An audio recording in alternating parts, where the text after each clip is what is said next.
Est-ce que cela te dit de faire une analyse de la structure d'un morceau? Oui, eh bien, cette vidéo va vraiment t'intéresser. Aujourd'hui, je t'amène avec moi dans une partition que nous allons analyser rigoureusement. Voilà, on va analyser toute la structure. Donc, on va faire l'analyse de la structure d'une partition. Pour ça, j'ai choisi la partition d'une valse que tous les pianistes veulent jouer, la valse opus 9 de Chopin. Donc j'ai choisi cette œuvre, pourquoi? Parce qu'elle n'est pas trop longue, donc elle fait 3 pages. La structure est assez simple et c'est un morceau que pratiquement tous les pianistes veulent jouer, donc je suis pratiquement sûre qu'elle va t'intéresser. Donc aujourd'hui, c'est une vidéo avec la partition. Donc on va commencer par écouter le morceau en entier. Et dans la deuxième partie, donc le morceau doit durer environ 2 minutes quelque chose. Et ensuite, j'attaque donc la structure, j'attaque l'analyse de la structure de ce morceau. C'est un extrait en fait de l'analyse structurelle parce que si je t'avais donné toute la vidéo en entier, ça aurait été vraiment très long. Mais cette structure entière est disponible pour mes élèves puisque c'est quelque chose que j'inclus dans mes cours de piano. Donc si ça t'intéresse, eh bien je t'invite à rejoindre mes cours, voilà, si tu veux aller plus loin. Donc en attendant, eh bien je te laisse avec cette magnifique œuvre. Donc on écoute d'abord la partition et ensuite on va faire donc l'analyse de la structure sur la partition. Et si tu es tombé par hasard sur ma chaîne et que c'est la première fois que tu regardes une de mes vidéos, tu seras peut-être intéressé par mon guide du pianiste. C'est un guide que j'offre gratuitement. Il est disponible en cliquant sur le lien, le premier lien dans la description. Allez, c'est parti!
Pour entamer notre analyse de la structure de ce morceau, on va déjà commencer par regarder globalement la partition.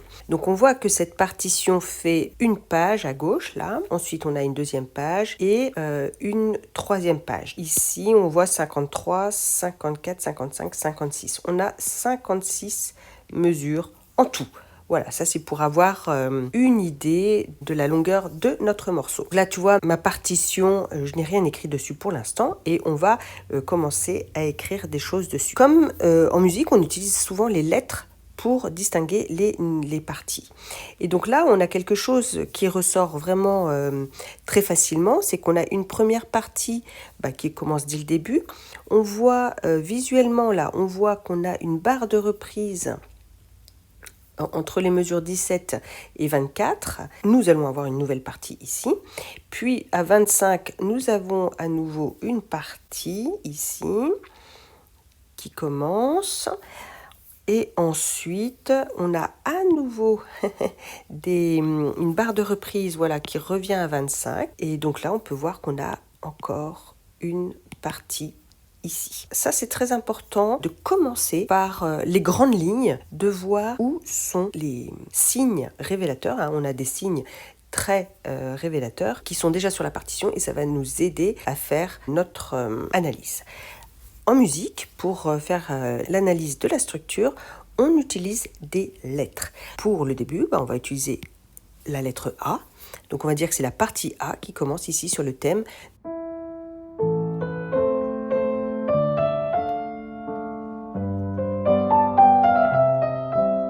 Ici, mesure 17. Donc ça sera une partie B, puisqu'on est sur un autre thème. Mesure 25. On remarque que ça ressemble au début, donc on va écrire A, on va voir ensuite s'il y a des différences. Et ensuite, mesure 41, c'est encore la partie A. Voilà, qui se répète et on va pouvoir aussi vérifier s'il y a des différences ou pas. Donc apparemment, on aurait une structure A, B, donc A, B, A, A. Voilà, quelque chose comme ça. Donc maintenant, on va regarder d'un petit peu plus près pour voir comment sont construites chaque partie et on voudrait vérifier que nos A sont identiques ou bien si nos A ont des différences. Et dans l'analyse structurelle, ça c'est important justement de noter les différences. Donc, regardons ça. Notre premier thème,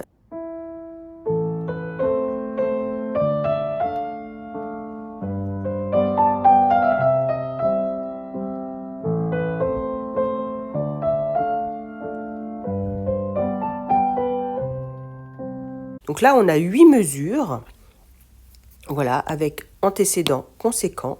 On a 8 mesures qui exposent le thème. Ensuite,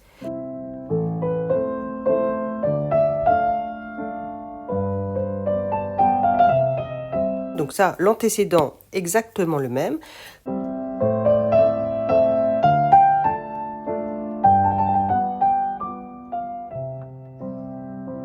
Et le conséquent est différent.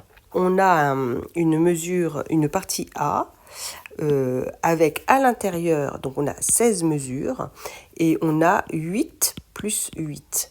Et on voit que le deuxième conséquent n'est pas le même que le premier. Dans la partie B,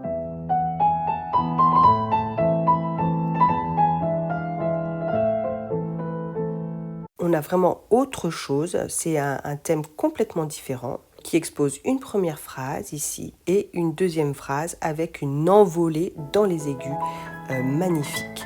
Donc ça c'est la partie B. Donc là, elle est répétée 2 fois. Donc on va avoir B qui dure aussi 16 mesures. On a aussi 16 mesures. Et on a également 8 plus 8. Mais c'est exactement la même chose puisque c'est une répétition. Donc maintenant, ce qui nous intéresse ici, c'est à 25. On va comparer les mesures 25 avec la mesure 1. Alors, il manque juste l'anacrouse. On avait dans la partie A, on avait le mi anacrouse ici qui a disparu. Il manque juste une note, c'est pas énorme. Ensuite, ici, on a la même chose. Ça, c'est pareil, tac, tac. Donc ça, c'est, on peut dire, voire 1 à 4. C'est vraiment pareil. Maintenant, on compare mesure 29. on voit que c'est pas la même chose que la mesure 5. Alors on peut comparer avec la mesure 13 parce que la mesure 13, on sait qu'on avait un conséquent différent. Ah, il commence comme 13. Commence comme 13. Ah, je parle de la mesure, mesure 13.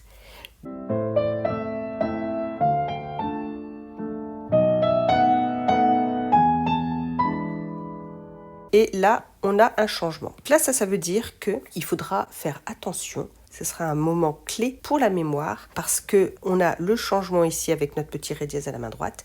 Et ce sera le changement clé qui fera qu'on va aller vers autre chose. Et il ne faudra pas confondre justement avec la mesure 15.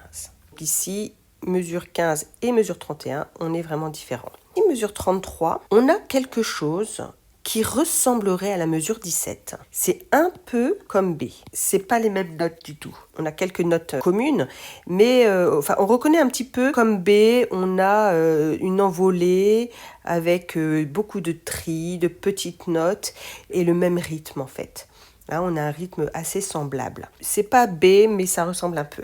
Si on faisait l'analyse harmonique, on remarquerait aussi qu'on a des similitudes entre A et B au niveau des accords, à part qu'on a un petit do dièse en plus, puisque là, on est en La majeur. Cette phrase...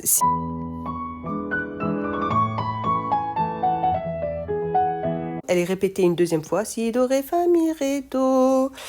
Je dirais que ça, on pourrait presque dire que c'est un petit B', quoi. On pourrait presque dire ça, qui est répété une deuxième fois. Mais est-ce qu'il est répété deux fois pareil? Non, on a la fin qui change. À partir d'ici, il faudra vraiment bien remarquer que ce passage est différent parce que ça va être le point clé pour aller vers cette fin ici et ne pas tourner en rond dans la phrase précédente. Ensuite, on a la partie A qui revient, mesure 41. La, si, do, do, ré, mi, fa, si, do, ré, la, sol, fa, mi, ré, mi. Donc ça, c'est vraiment les mesures 1 à 4, c'est les mêmes. Ensuite, la, si, do, do, ré, mi, fa, si, do, ré, la, sol, si, do. Alors, est-ce que c'est la même chose? La, si, do, ré, mi, fa, si, do, do. Oui, voilà, ça c'est la même chose que la mesure 5, voire mesure 5. Et ici, mi, la, si, do, do, ré, mi, fa, mi, ré, da, da, da, da. Là, on a un changement. Là, on a quelque chose de différent aussi. On ne l'a jamais eu avant. Donc, voilà, c'est encore une fois un jalon qu'il faudra bien retenir. Là, on a une coda. On a quelque chose de nouveau. On a une coda ici, do, si, la, sol, fa, mi, ré, do, ré, mi, fa, sol, la. On a une jolie coda qui va nous amener à la conclusion de notre morceau. Alors, je te remercie d'avoir écouté cette vidéo.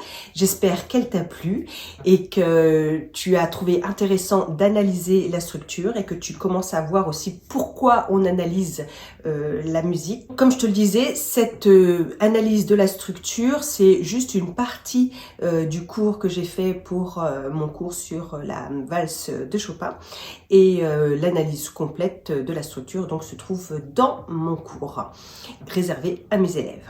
Voilà, je t'ai tout dit, donc je te souhaite une excellente journée et je te dis à la prochaine. Bye bye.